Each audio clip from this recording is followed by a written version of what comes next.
Intambwe zirindwi zitugeza ku butsinzi. Uyu mugoroba cyangwa se uyu munsi wa none tugiye kuvuga ku ntambwe zirindwi zituma tugera ku butsinzi. Yesu ambonye angirira imbabazi. Imana ishimwe, dushimiye Imana yongeye kuduhereza umwanya wo kongera kuganira namwe ijambo ry'Imana. Ijambo numva Imana yashyize ku mutima. Imana ibahereza umugisha kandi bagire neza, imbaraga z'Imana zibagaragareho. Njyewe nitwa Muhozi Jean Fabrice, nkaba nkorera umurimo w'Imana hano mu mujyi wa Kigali, nyoboye Abraham Family Ministry. Turi mu buryo rero bwo gusenga, niho dusenga tugakomeza kugenda dusenga n'abantu bari hirya no hino hatandukanye. Uyu munsi rero numvise tugiye kuganira ku ijambo ry'Imana. Imana yashyize ku mutima, kandi ni ijambo riri bugire icyo rihindura mu buzima bwawe. Ndifuza ko Imana idufashe kandi bane natwe turikurikire, kubera ko iyi niyerekwa maze igihe kinini isengera, kandi ndabizi neza ko riraza kugira ingaruka nziza ku buzima bwacu. Uyu munsi tugiye kuganira ku ijambo ryitwa imbaraga z'ubutsinzi. Imbaraga z'ubutsinzi, ubundi ubutsinzi ni ukugera ku cyo wiyemeje kugeraho. Iyo uba ugeze ku cyo wiyemeje kugeraho, uba uri umutsinzi. To be successful ni ukuvuga ngo ni ukugera ku ntego yawe, intego wiyemeje kugeraho, icyo ushaka kugeraho, icyo wumva uzaba cyo, icyo wumva ushaka kuba cyo. Iyo ukigezeho uba ari bwo ubaye umutsinzi. Izo rero tugiye kuganira ku mbaraga z'ubutsinzi ziva mu ijambo ry'Imana. Imana ibahereze umugisha. Rero ndashaka kugira ngo mbabwire intambwe zirindwi zitugeza ku butsinzi. Uyu mugoroba cyangwa se uyu munsi wa none tugiye kuvuga ku ntambwe zirindwi zituma tugera ku butsinzi, cyangwa se zituma umuntu aba umutsinzi. Imana ibaha umugisha. Ntambwe ya mbere kugira ngo witwe umutsinzi, kandi turajya tugenda kuri izi ntambwe tunifashisha n'imirongo ya Bibiliya. Tureba abantu Bibiliya igenda yita intwari, tureba abantu bageze ku cyo bifuzaga kugeraho cyangwa se Imana yabaremeye. Tugiye rero gukoresha ijambo ry'Imana. Reka turebe intambwe ya mbere. Ni intambwe yitwa kwisobanukirwa, kumenya uwo uri we. You can know who you are. Ubundi iyo utisobanukiwe, iyo utari wamenya kwisobanukirwa ngo umenye uwo uri we, iteka ryose uhora wiyitiranya, ukanavunika ukora ibitari ibyawe kubera kutimenya uwo wowe uri we. Rero uyu munsi tugiye kuganira intambwe ya mbere ituma ugera ku butsinzi. Ni intambwe yitwa kumenya uwo uri we, cyangwa se kwisobanukirwa. Reka twifashisha Bibiliya turebe icyo Bibiliya ivuga kuri intambwe ya mbere. Turasoma mu gitabo cy'Abami ba mbere ibice 17 ku murongo wa mbere. Haranditse ngo, bukeye Eliya w'itishubi umwe mu basuke b'i Galeyade asanga Ahabu, aramubwira ati, ndahiye Uwiteka Imana ya Isiraheli ihoraho iyo nkorera iteka, nta kime cyangwa imvura bizagwa muri iki gihugu muri iyi myaka, keretse aho nzabitegekera. Reka turebe n'ijambo ry'Imana muri Yakobo ibice 5 ku murongo wa 17. Haranditse ngo, Eliya yari umuntu umeze nkatwe, asaba cyane ko imvura itagwa.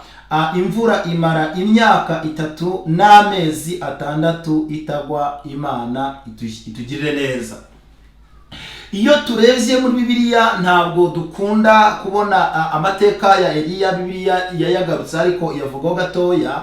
Icyakora urebye muri size uko Bibiliya imuvugaho, ivuga ko Eliya yari umugabo mugufiya, yari umugabo w'ubwanwa burebure, mbese yari umugabo ugaragara mu buryo bw'igihagararo. Ntabwo yari umugabo munini rwose utubutse ngo tujya tubona abandi bagabo b'ibiro byinshi. Iyo urebye no muri adresse barakubwira ngo Eliya yari uw'itishube, ari umusuhuke w'i Galeyade. Mu yandi magambo, yari umuntu, ntabwo yari umukire cyane ku buryo tuvuga ngo aba ni abakire, ku buryo twamugereranya ngo tuvuge ngo ijambo yari afite ngo yarikuraga ku bukire. Ariko uyu mugabo yari afite ikintu cyitwa kwisobanukirwa. Yari azi uwo ari we. yarazi ko akorera Imana ishobora byose, yarazi ko icyo asabye data akimuha, yarazi ko we n'Imana babyumva kimwe, kugeza ku rwego yavuze ngo imvura ntihagarare imyaka 3. Iyo wamaze kwisobanukirwa hari ibintu ujya uhagarika. Iyo wamaze gusobanukirwa uri we, ugasobanukirwa n'imbaraga zikurimo, hari ibintu ujya utegeka bikakumvira. Kubera iki? Ubitegekeye mu mbaraga zo kwisobanukirwa. Uyu Eliya aravuga ngo ndategetse ngo imyaka 3 n'amezi 6 imvura ihagarare. Kubera iki? Yabitegekeye mu gushaka kubahisha Imana ishobora byose, Imana ya Isiraheli. Yarazi uwo ari we, yari yarisobanukiwe. Nta kintu ushobora kugeraho utari wamenya uwo uri we. Igihe cyose ukora, igihe cyose wirukanka ku mugisha wundi, igihe cyose utarisobanukirwa, uhora uhanganye no kwirukanka ku migisha y'abantu. Rimwe na rimwe ugakora cyane, rimwe na rimwe ukavunika, rimwe na rimwe ukarwa, rimwe na rimwe ukababara, ariko umusaruro ukawubura. Eliya igihe Ahabu yari yarazanye umugore witwa Yezebeli, umugore azanye ibigirwamana, atangira kubisenga, atangira kubeshya abantu ko ibigirwamana zana ari byo bitanga imvura. Ariko Eliya aravuga ngo no, ngewe nzi neza ko nkorera Imana ishobora byose, ngewe y'Imana yanjye nkorera ntihagarare. Turebe iyo uwo mugore wa Eliya azana iyo ariyo. Nari umugabo ukomeye, ntabwo yigeze yishidikanyaho. Kuva kare hose bajyaga bamutumaho ingabo, akavuga ngo niba ndi umukozi w'Imana, niba ndi umukozi w'Imana ishobora byose, umuriro nubatwika. Kubera ko yategekeye mu mbaraga zo kwisobanukirwa, ntabwo yari akiyitiranye. Rero ijambo ry'Imana rikubwiye ntabwo ushobora kuba successful, ntabwo ushobora kugera ku butsinzi utari wamenya uri we. Imana ishimwe. Iyo uzi uwo uri we, umenya n'icyo ukeneye. Kandi iyo uzi icyo ushaka, ntabwo upfa gufata icyo ubonye. Biragoye cyane kuba successful. Uyu Eliya, abahanuzi ba Bali n'abahanuzi ba She bose bariteranye ngo bavuguruze ijambo. Aravuga ngo ngewe ndi umukozi w'Imana ishobora byose, ndakomeza guhamya kuko sinishidikanya, kandi sinashidikanya no ku mbaraga z'Imana nkorera.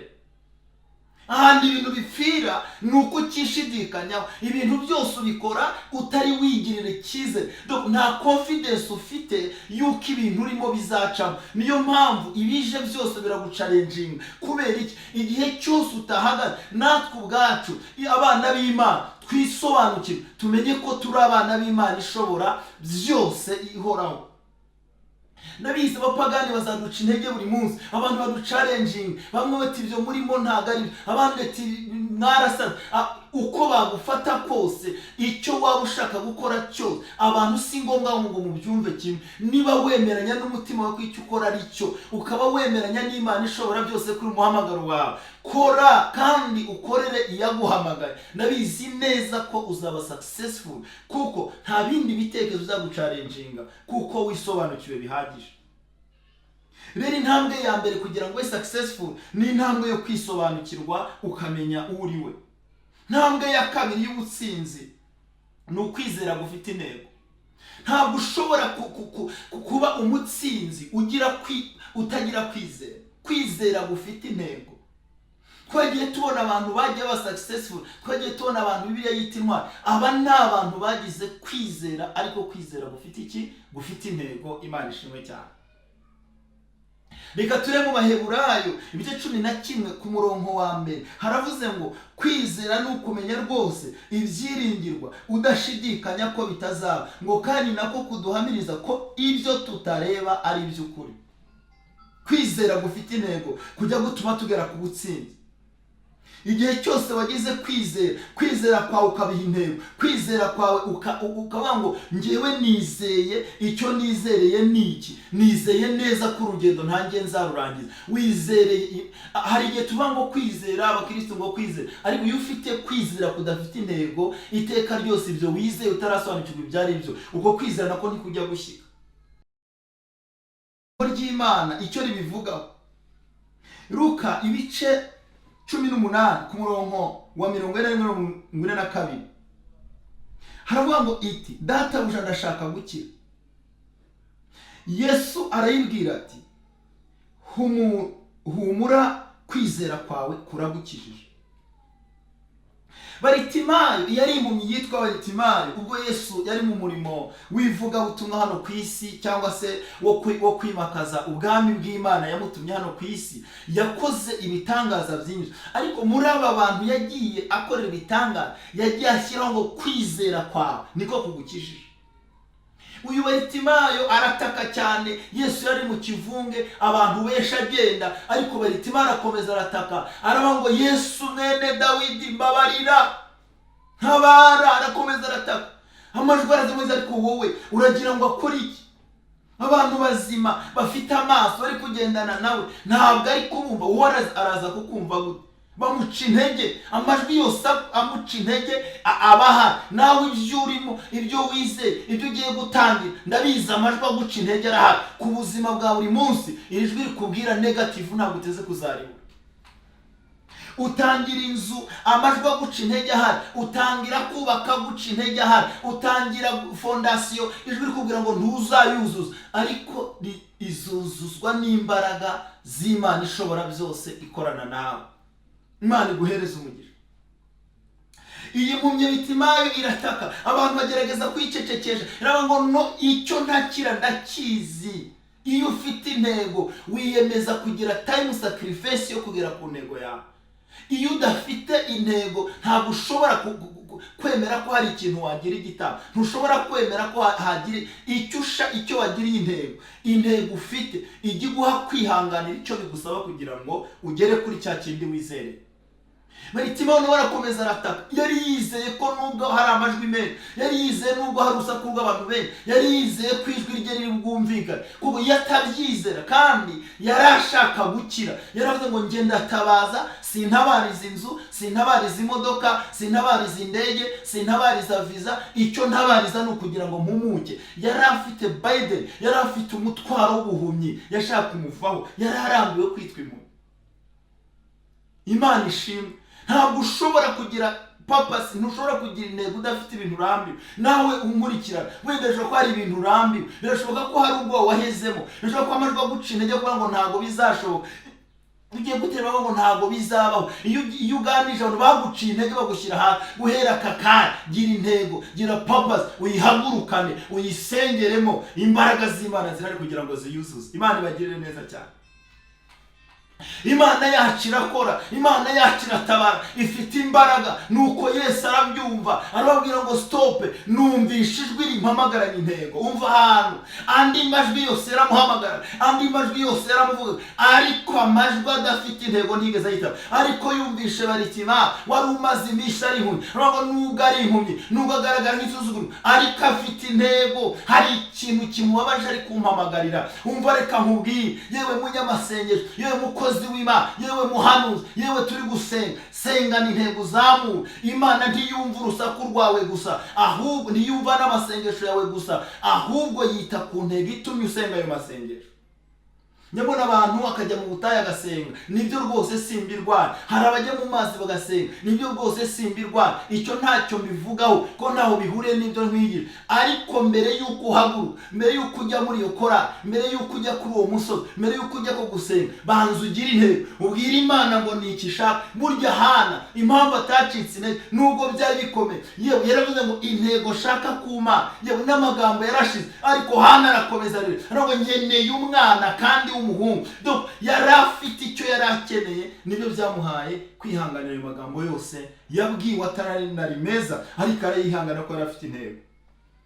Rero Imana ntabwo isubiza urusaku rwacu gusa, ahubwo yumva intego itumye dusakuza. Yesu aramubwira ngo kwizera kwawe, yewe Baritimayo, kwizera kwawe niko kwatumye udaceceka, kwizera kwawe niko kwatumye ushobora byaguciye intege, kwizera kwawe niyo byatumye urwo rugo nubwo rugoranye utaruvamo, kwizera kwawe kuragukijije. Yesu ashimwe, komeza ku ntego Yesu aje kuzuza icyo ugambiriye kugeraho mu izina rya Yesu, kuko dufite Imana itabara abayo, iyo dusenze iratwumva. Rero intambwe ya kabiri yagufasha kugera ku butsinzi ni ukwizera gufite intego. Intambwe ya gatatu yatuma ugera ku butsinzi ni intambwe yitwa kwihangana.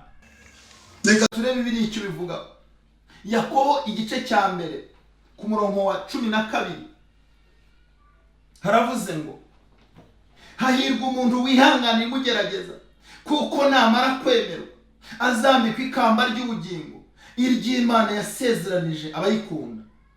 Hanyuma Yakobo ibice 5 ku murongo wa 11 haravuze ngo mwibuke ko abihanganye tubita abanyehirwe, mwumvishe ibyo kwihangana kwa Yobu n'ibyo kandi muzi iby'Umwami Imana aherutse kumugirira kose, kuko ifite imbabazi nyinshi n'impuhwe. Imana ishimwe. Kwihangana, iyo udafite kwihangana ibintu byose birapfa. Kugira ngo umukozi mwiza ugomba kwihangana, kugira ngo umukoresha mwiza ugomba kwihangana, kugira ngo urwo rugo rwubaka urugumemo ugomba kwihangana. Ijambo rivuze ngo hahirwa uwihangana imugerageza, kuko namara kwemerwa azambikwa ikamba ry'ubugingo.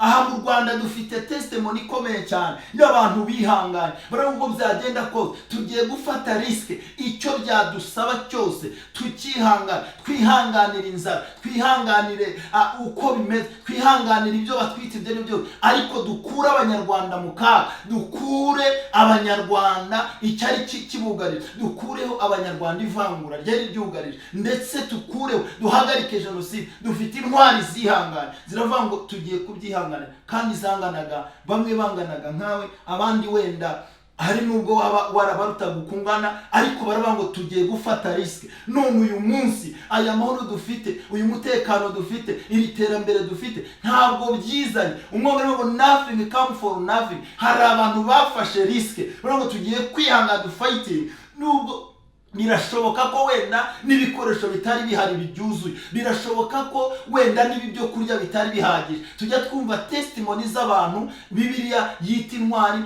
cyangwa se n'abantu hano twita intwari bajya baduha testimony. Ni abantu bafashe risk bagira ibintu bihanganiye.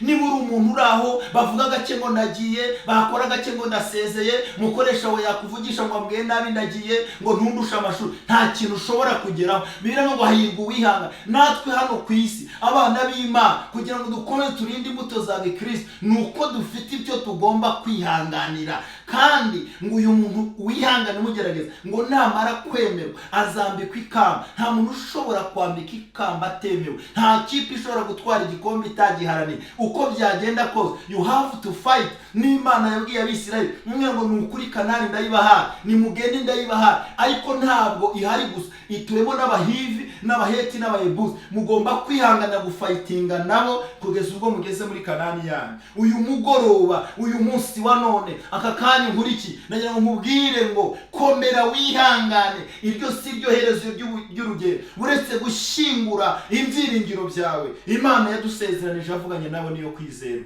Oh haleluya. Numva hari izindi imbaraga zidasanzwe, numva hari ikindi kintu Imana ikoze muri nje. Ndagutangarije ngo ibi bintu byose ntabwo ushobora kuba successful utafite kwihangana. Ariko birava ngo hahirwa imugerageza, namara kwemerwa azambikwa ikamba ry'ubugingo. Iryo data yasezeranije abagira gute? Abamukunda. Nyuma y'iki gihe hari ikamba ry'ubugingo tuzambara. Imana ibahereze umugisha cyane. Ibikomeye Imana yemera ko unyuramo ntabwo ari ibigukomeretsa, si ibyo kugukomeretsa gusa, ahubwo ni ibigukomeza. Kwihangana rero nibwo rufunguzo rwo kubinyuramo kandi ugakomeza ugakomera. Kwihangana ibyo bizatuma ntabwo ushobora kuba successful udafite ibintu ushobora kwihangana. Muri aka kanya niba nta kwihangana wagira, hari aho wagiye usenyu, ubwira Imana ngo ngwino wongere unyubake, wubake kwihangana muri nde, ugire resistance. Iyo wihanganye ibigeragezo bijya bigutinya, iyo wihanganye ujye utabarukana ubutsinzi. Imana iguhereza umugisha. Intambwe ya kane tumugera ku butsinzi ni intambwe ivuga gutinyuka kugaragaza ibikurimo, gutinyuka kugaragaza uriwe. Abantu benshi bapfanye impano kubera gutinya kuzigaragaza. Ntabwo tuzigira tumenya ko uri umuhanzi utari wazana indirimbo ngo tuyumve.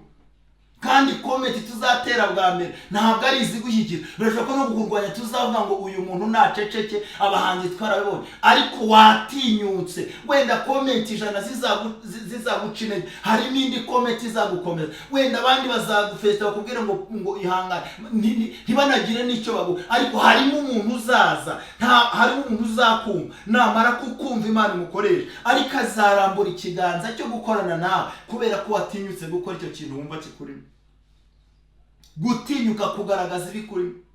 Ntabwo tuzigera tukugira intwari tutabonye utinyuka gukora icyo kintu. Ntabwo tuzigera tugutorera ikintu runaka tutakikubonyemo, ariko iyo wakigaragaje ntabwo kigaragaza uko twebwe twacyakira ibyo ntibikureba. Ikikureba ni ugutinyuka gusa, ubundi Imana ikaguhuza n'ikiganza yateguye gukoresha, ariko icyo kiganza kizaza ari uko watinyutse kugaragaza ibyo bintu. Imana ibahereza umugisha, Imana ishimwe, Imana ibambika imbaraga. Reka turebe iki ijambo ry'Imana kibivuga. Ibyakozwe n'intumwa ibice 3 ku murongo waho wa 6, Petero arambabwira ati, ifeza n'izahabu ntabwo mfite, ahubwo icyo mfite ndakiguha mu izina rya Yesu Kristo w'i Nazareti, haguruka ugende. Haleluya. Yari kirema cyari ku rusengero bita ryiza, cyari gikeneye amafaranga, cyari gisabye gikeneye amafaranga, ariko uyu witwa Petero avuga ikintu gikomeye, aravuga ngo nubwo ukeneye amafaranga, ifeza n'izahabu n'ukuri ntabyo ufite. Hari igihe wica intege ugira ngo ibintu ufite ntabwo wabikeneye, ariko icyo ufite aka kanya nicyo abantu bakeneye. Birashoboka ko nta mafaranga ufite, ariko ukaba wagira umuntu inama akayumva. Birashoboka ko udafite amashuri menshi, ariko ukaba uri umuririmbyi mwiza, ukaba uri umuvugabutumwa mwiza. Tinyuka, Imana izashyigikira icyakuvuyemo. Icyo twabonye watugaragariye nicyo tuzashyigikira. Ntabwo tuzigera turota kuri ikintu utagerageje kugaragara.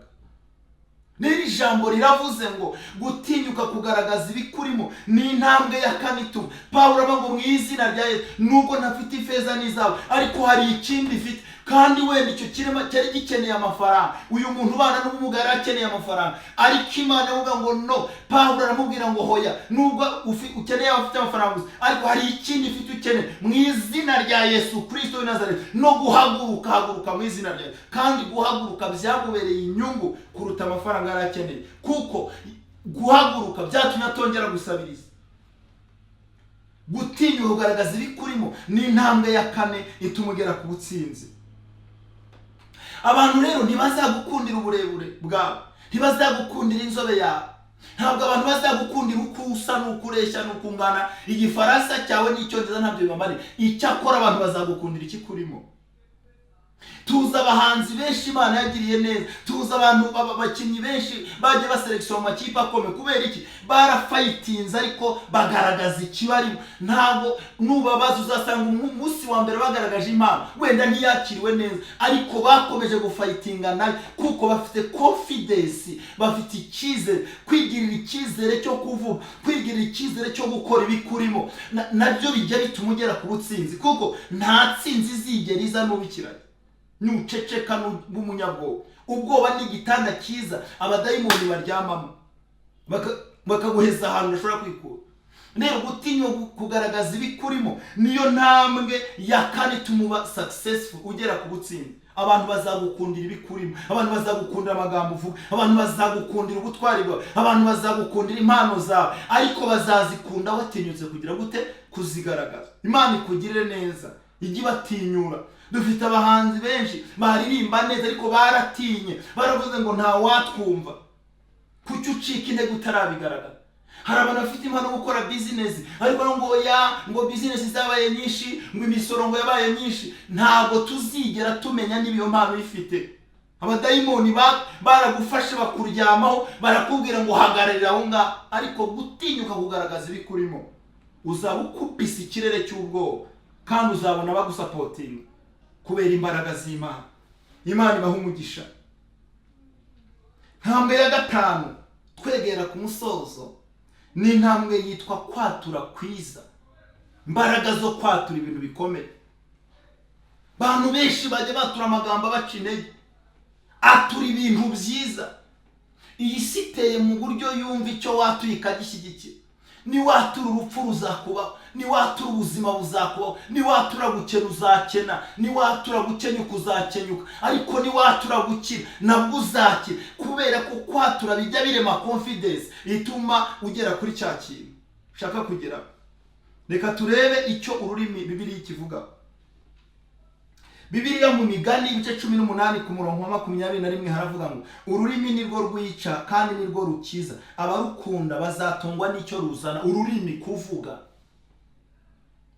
ngo rwose ngo nubundi ngo nubwo ndwaye ngo malaria ngo mbona ari izanyica, ngo nubundi ngo kujya kwa muganga ngo ndiho ndiruhiriza ubusa, ngo nubundi indwara ntabwo nzayikira. Nukuri naho wanywa za paracetamol, niyo wanywa za ibinini ukamukamo, ariko we watuye urupfu mbere yuko upfa, watuye urupfu mbere yo kwivuza, ruzagukurikira ko ruzaba rufite n'intebe muri wowe wamaze kuruhamagara. ngo bize ngo abakize barakize, ngo nubundi ngo twese ngo nukurihira abakire, ngo nzarinda apfa ntacyo ngezeho. Burya warangije kwivuma.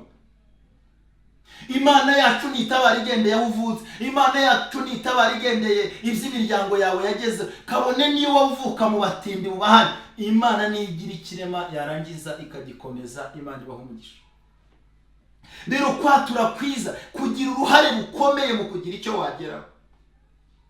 Muzakurikirana ama interview y'abantu babaye successful mu buzima bwabo, uzasanga no mu gihe bitashobokaga baravuga ngo mugende twature paka tugende tugereyo, tugende kandi tuzagerayo, tugende kandi tuzatsinda. Babivugaga nta bundi bushobozi budasanzwe bafite, babivuga kubera ko bibarimo. Kwatura kwiza kujya kurema iyo universe hari ukuntu iteye. Iyo hamagaye ikibi kikuza, hari abamama usanga bakora ikosa, ugasanga abana arabatuka ngo ni ibigori, ngo ni ibicucu, ngo ngo bapfuye bahagaze. Ibyo bintu wabivuga, warangiza ukazana uwo mwana wamaze kubatiza ko ari ikigoryi, ukamuzana ku mukozi w'Imana ngo namusengere. Urumva umukozi w'Imana azakora iki? We wamubyaye ko yarangije kumugira ikigoryi, urumva umukozi w'Imana warakora iki? Warangiza ngo ukavuga ngo ariko iki mbona ari igicucu, ngo mari ikidebi. Wowe urabanza wamaze kumwica ahagaze, warangiza ukavuga ngo kandi ugiye kongera kumuremera ubuzima.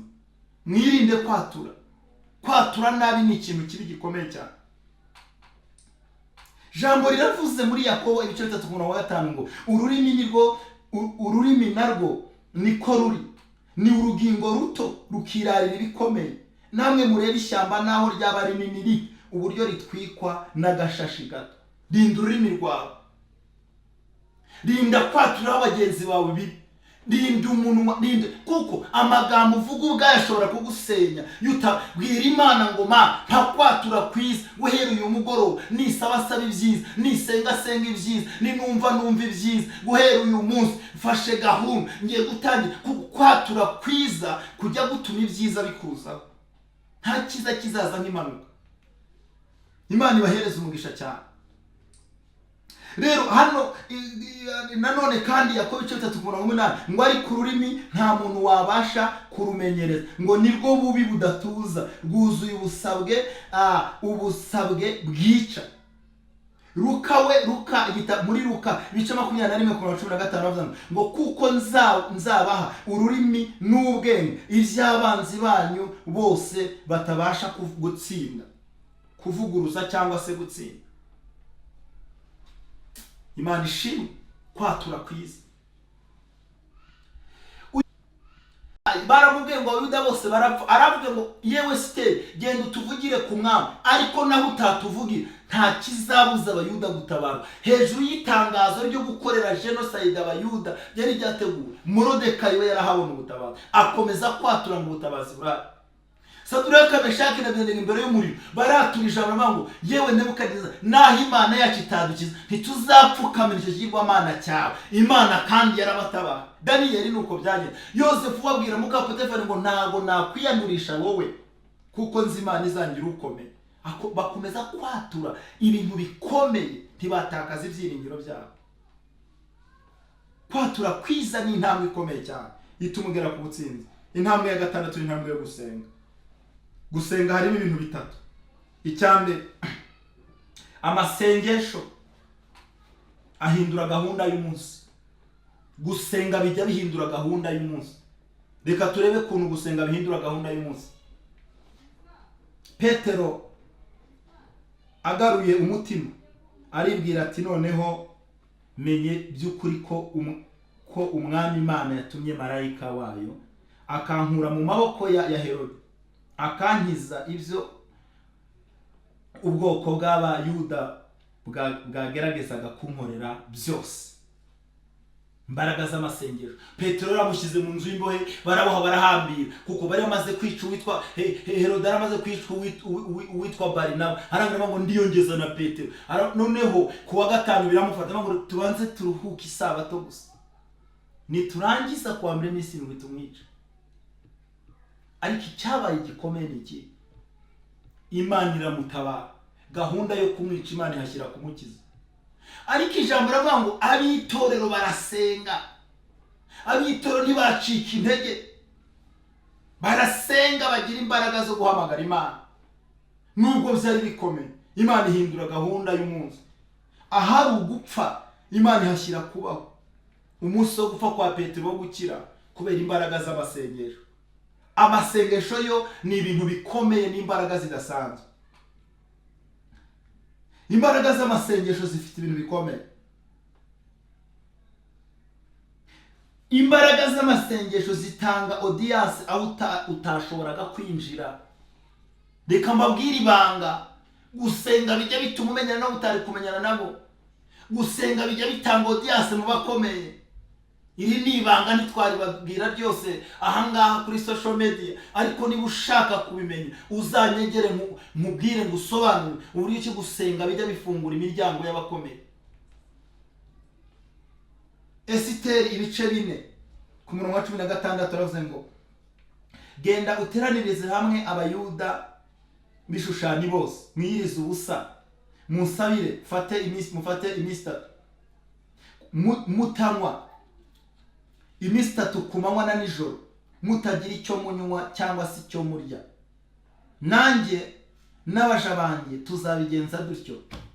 Uku niko nzasanga umwami nirengagije itegeko, kandi niba nzarimbuka nzarimbuka. Imbaraga z'amasengero. Turega 6:10. Nuko umwami abwira Hamani ati, ihute urebe imyambaro n'ifarashi uko bivuze, ubigenzereze Morodekayi umuyuda wicara ku irembo ry'ibwami, ntihagire ikintu na kimwe, ikintu kibura mu byo uvuze byose. Gusenga bijya bikwinjiza utari kwinjiza. Esiteri avuga ngo mwiyirize dusenge, nanjye nzasanga umwami. Kandi iyo wajyaga ku mwami, umwami ataguhamagaye ntanagutunga n'inkoni, barakwicara. Ariko imbaraga z'amasengesho aravuga ngo nge nzajyayo, ariko ikintu kirama audience, tubanze twiyirize iminsi 3. Esiteri ajyayo agese yo ngo mwamikazi nicyo ushaka, ngo niyo yaba umugabane w'icyo utunze ndakigu, kubera hari favor, hari igikundiro, hari imbaraga yatambukanaga ndetse zituma umwami mwumva nubwo atarafitanye randevu nawe. Imbaraga z'amasengesho. Igihe cyandengana mvuze ku mbaraga z'amasengesho, uyu witwa Morodekayi nawe abwira abayuda bose baterana ahantu bita ishushanyo, bayiriza ubusa, bambariwe barasenga. Itangazo ryo kwicwa kw'abayuda rikurwaho. Umwami aravuga ngo umva, ntabwo abayuda mukishwe, avuguruza ibyo byari byavuze. Gusenga bijya bituma imbaraga z'abadayimoni zinanirwa. Gusenga bijya bituma imbaraga z'abazimu zikurwaho. Gusenga bijya bica karandi kava ikaranduka, ba mu mbaraga z'amasengesho. Ubundi ibyo ushaka byose imigambi yawe izuzura kubw'imbaraga zo gusenga. Abisiraheli barasenga, bazenguruka inkike bucece basenga, inkike ziramanuka, nta kindi kiragukuraho uwo mutwaro uretse imbaraga z'amasengesho. Yesu abashyigikire kandi abagire neza. Icya gatatu gusenga bikora. Gusenga bijya bituma Imana yivuguruza, yisubiraho. Reka mibereke muri Yona ibice 3:5, maze abayuda bemera Imana, bamamaza itegeko ryo kwiyiriza ubusa, bose bambara ibigunira, uhereye ku mukuru ukageza ku woroheje, hanyuma y'abandi. Imana ibibonye imirimo yabo uko bayihindukiye, bakareka inzira zabo mbi, irigarura, ireka ibyago yari yageneye kubateza byose gusenga bijya bituma Imana yiga. Uyu yari Yona ajya gutuma ininiwe, abininiwe bari barakoze, iravuga ngo genda ubabwire ngo iminsi 3 ndabizi iby'urugendo rwa Yona byo simbitinda, ariko ngo ageze arababwira ngo iminsi 3 irabizi, ariko baravuga ngo uko yagambiriye kutwica mu minsi 3, iyi minsi 3 reka tujye imbere yo dusenge. Bose ngo birutuzo barasenga, Imana ngo ibirebe iravuga ngo aba bantu bantakiye basenga ntabwo nkibisha. Gusenga bijya bituma imbaraga z'abadayimoni zinanira. Gusenga bijya bituma Imana icyo yakugambiriyeho yagambiriye kuguteza igihindura. Ngo kuko asenze afunguye password yo nta kindi gifungurwa password yo kugirirwa neza n'Imana uretse imbaraga z'amasengesho. Yesu abaho umugisha. Cyanyuma soza ntabwo natinda muri ibi. Kwiga intambwe ya karindwi ni ukwigira ku birenge by'abakubanjirije. Kwigira ku birenge by'abakubanjirije. Niba ushaka gutsinda, niba ushaka kuba umutsinzi, igira ku birenge by'abagutanze mu kintu. Niba ushaka kuba umucuruzi mwiza, igira ku birenge by'uwagutanze mu curuzi. Niba ushaka kuba umusirikare mwiza, igira ku wagutanze mu gisirikare. Niba ushaka kuba umuririmbyi mwiza, igira ku wagutanze. Gira role model muzima, role model ufite icyerekezo, hanyuma umwigireho uzagera ku butsinzi ushaka. Ntabwo mbisobanura byinshi kuko ibi birumvikana. Elisa yigiye ku birenge bya Eliya, Timoteyo yigira ku birenge bya Paulo, Aroni yigira ku birenge bya Mose, hanyuma na Petero nawe yigira ku birenge bya Yesu. Mu gihe ugiye gukora ikintu, banza witonde, ubaze neza ababigutanzemo, hanyuma bagufashe, bizatuma wirinda impanuka mu byo ugambiriye kugeraho byose. Imana ibagirire neza. Tubibutse izi ntambwe rero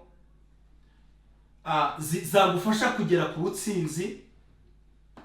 Mu gusoza kugira ngo dusengere abantu bafashe umwanzuro wo kuzigenderamo, ntambwe ya mbere ni ukwisobanukirwa, kumenya uri we. Intambwe ya kabiri ni ukwizera gufite intego. Intambwe ya gatatu ni ukwihangana. Intambwe ya kane ni ugutinyuka kugaragaza ibikurimo. Intambwe ya gatanu ni ukwatura kwiza. Intambwe ya gatandatu ni ugusenga.